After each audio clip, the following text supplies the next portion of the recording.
દેવ તો ક્વેશ્ચનર વિશે આપણે જ્યારે વાત કરતા હતા, આપણો સબ્જેક્ટ છે કોમ્યુનિકેશન એબિલિટી ઇન ઇંગ્લિશ 2 અને યુનિટ 1 છે આપણું ક્વેશ્ચનર. એની અંદર આપણે સિલેબસ જોયો, પછી આપણે ઇન્ટ્રોડક્શન જોયો હતો અને ડેફિનેશન સુધી આઈ ગેસ્ટ કે આપણે વાત કરેલી છે. હવે આપણે જોવાનું છે કે કેરેક્ટરિસ્ટિક્સ ઓફ અ ક્વેશ્ચનર, લાક્ષણિકતા શું છે ક્વેશ્ચનરની, તે વિશે આપણે આજે વાત કરવાનું છે. તો પહેલી એની લાક્ષણિકતા છે લિમિટેડ નંબર ઓફ ક્વેશ્ચન્સ, એટલે કે ઓછા એક લિમિટ, એક રેન્જ આપણને પ્રદાન કરવામાં આવે છે, એટલા નંબર ઓફ ક્વેશ્ચન આપણે પૂછવાના હોય છે. એ એક તેનો એક લાક્ષણિકતા હોય છે. The number of questions in the questioner should be as limited as possible. જેમ બને તેમ ઓછા આપણે ક્વેશ્ચન રાખીએ, અને ક્વેશ્ચન કેવા રાખીએ તેના વિશે આપણે આગળ વાત કરીએ, પણ જેમ બને એમ ઓછા ક્વેશ્ચન રાખીએ અને આપણું ક્વેશ્ચનર છે તે સરસ રીતે તૈયાર કરીએ, તેના વિશે વાત કરવામાં આવેલી છે. And question should be asked only related to the purpose, અને આપણે આપણા જે ટોપિક ને રિલેટેડ હોય છે તેને અને ટૂંકમાં આપણે પતાવવાનું કામ ન કરીએ, પણ આપણા ટોપિકની બહારની કાંઈ એક પણ જાતના ક્વેશ્ચન ન પૂછીએ અને આપણા ટોપિકની અંદર રહીને આપણે ક્વેશ્ચન કરીએ. ટૂંકમાં લાંબા મોટા આપણે જે ક્વેશ્ચન ન પૂછીએ અને આપણે આપણા ટોપિકને રિલેટેડ ટૂંકમાં પતાવીએ, તેની વિશે વાત કરવામાં આવેલી છે. ઓફ ધ ઇન્ક્વાયરી, જ્યારે આપણે ઇન્ક્વાયરી કરતા હોય છે ત્યારની વાત છે. It must be feasible to the respondent to read and fill all the questions. આપણે આ મસ્ટ બી ફિઝિબલ, આની માટે આપણે મસ્ટ બી ફિઝિબલ રહેવું પડે છે. આપણું એક રિસ્પોન્સિબિલિટી રહે છે આની અંદર, આપણે બધા જ ક્વેશ્ચનને રીડ કરીએ અને ફિલ કરીએ એન્ડ આન્સર હોનેસ્ટી, અને આન્સર છે તે આપણે પ્રામાણિક રીતે દઈએ, તેનું આની અંદર સમાવેશ કરવામાં આવેલો છે. Which would be possible only if there are limited number of question.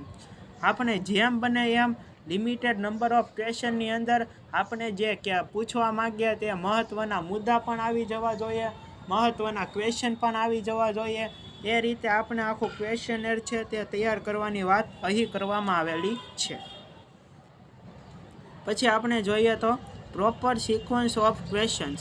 આપણે જે ક્વેશ્ચનનો સિક્વન્સ હોય છે, એટલે કે એની એક જે હરોળ હોય છે, તેને આપણે પ્રોપર રીતે મેનેજ કરવાની વાત કરવામાં આવેલી છે. તો તે કઈ રીતે, તો તે આપણે જોઈએ તો question must be placed in the proper sequence. આપણે ક્વેશ્ચન બધા જ ક્વેશ્ચન પૂછીએ છીએ તેને એક ચોક્કસ પ્લેસની અંદર જ આપણે સિક્વન્સની અંદર ગોઠવવાનું કહેવામાં આવેલું છે. Like simple and direct questions must be placed at the start. જેમ કે આપણે સિમ્પલ અથવા તો ડાયરેક્ટ ક્વેશ્ચન પૂછવા માગતા હોય તેને આપણે શરૂઆતમાં ગોઠવીએ ઓફ ધ ક્વેશ્ચનર્સ, જે આપણે ક્વેશ્ચન પૂછીએ છીએ તેની અંદર. And hard and indirect questions must be placed at the last, અને જે આપણે અઘરા અથવા તો ઇનડાયરેક્ટલી આપણે ક્વેશ્ચન પૂછવા માગતા હોય તેને આપણે સિક્વન્સની અંદર લાસ્ટ, એટલે કે છેલ્લે આપણે ક્વેશ્ચનને એડ કરીએ. It is necessary to maintain the sequence according to the difficulty level and type of questions. આપણે ડિફિકલ્ટી લેવલ અથવા તો ડિફિકલ્ટી લાગે એવા ક્વેશ્ચનની ટાઈપ હોય છે તેને આપણે મેન્ટેન કરવી બહુ જ જરૂરી છે, અને આપણી સિક્વન્સને અકોર્ડિંગલી કઈ રીતે મહેનત કરવી તે બહુ જ આની અંદર મહત્ત્વ દેવામાં આવેલું છે.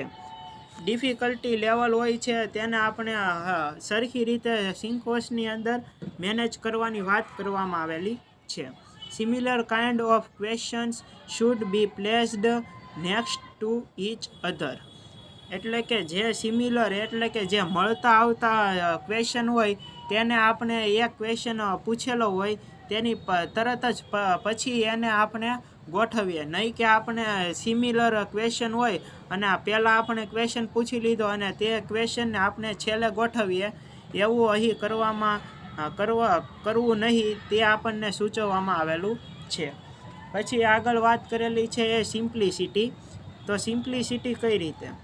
The language of the question should be simple and easy.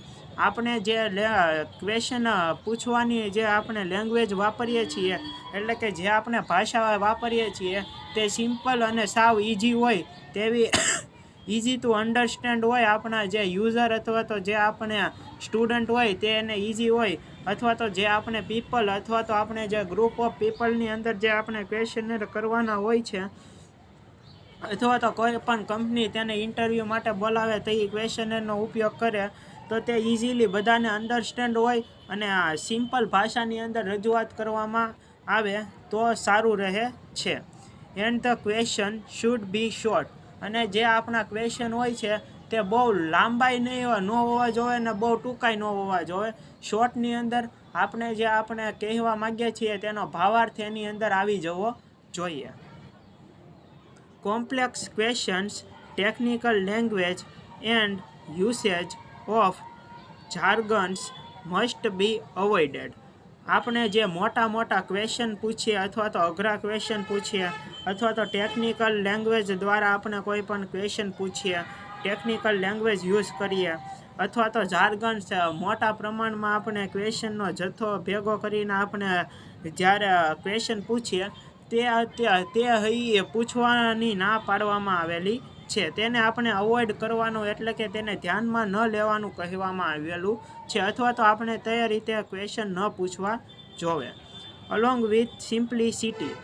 કેમ કે આપણે જે આ ક્વેશ્ચન આપણે જે સામેવાળા સમુદાયને, એટલે કે જે આપણે ક્વેશ્ચનર કરવાના છીએ તેને સિમ્પ્લિસિટી સળવાઈ રહી એટલા માટે.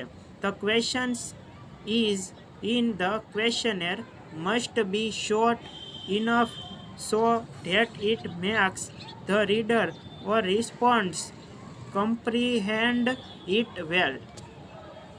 જો આપણે આ બધું જ આપણે જે વાત કરી તેવી રીતે આપણે ક્વેશ્ચનરને આપણે બનાવશું, ક્રિએટ કરશું, શોર્ટ અને ઇનફ જે કન્ટેન્ટ હોય છે એની અંદર આપણે ક્વેશ્ચનર આપણે બનાવશું તો જે રીડર હોય છે તેના માટે બહુ જ ઇઝી કામ થઈ જાય છે. અને તેની જે ભાવના, તેનું જે આઈક્યુ છે, એટલે કે ઇમોશનલ ઇન્ટેલિજન્સ પાવર છે, અથવા તો તેની અન્ડરસ્ટેન્ડ કરવાની સમજણ છે, તે પણ સહેલી થઈ જશે અને તેને આન્સર તેની પાસેથી આપણે જે માહિતી લેવાની છે તે પણ આપણને ઇઝીલી મળી શકશે. તો મહાદેવ, આપણે આજનો લેક્ચર અહીંયા સુધી રાખીએ. તમને કાંઈ પણ ન સમજાણું હોય તો મને ફીડબેક દ્વારા પણ તમે મોકલી શકો છો, અથવા તો મને કમેન્ટ કરીને જણાવજો. હું તમને રિસ્પોન્સ દઈ દઈશ વહેલા જેમ બને તેમ. તો અત્યારે આપણે અહીંયા સુધી રાખીએ. મહાદેવ, આગળનો ટોપિક આપણે પછી ડિસ્કસ કરશું. મહાદેવ.